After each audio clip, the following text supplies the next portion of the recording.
اگر کامیابی چاہتے ہو تو نمازی بن جاؤ، کیونکہ نماز کے بغیر کوئی بھی کامیابی ممکن نہیں ہے۔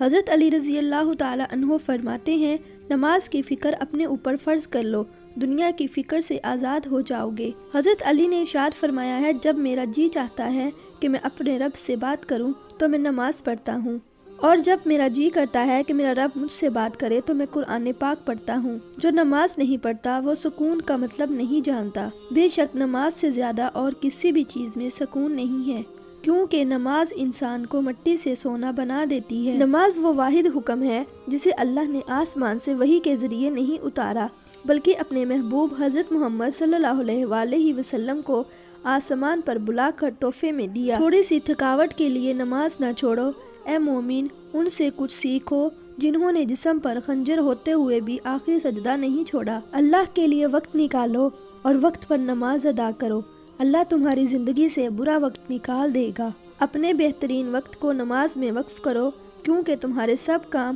تمہاری نماز کے بعد ہی قبول ہوں گے۔ نماز سے زیادہ شیطان کی ناک رگڑنے والی کوئی چیز نہیں، لہٰذا نماز پڑھو اور شیطان کی ناک کو رگڑو۔ اللہ تمہیں سب کچھ دے کر بھی اگر سجدوں کی توفیق نہیں دیتا تو کیا یہ سزا کافی نہیں ہے تمہارے لیے؟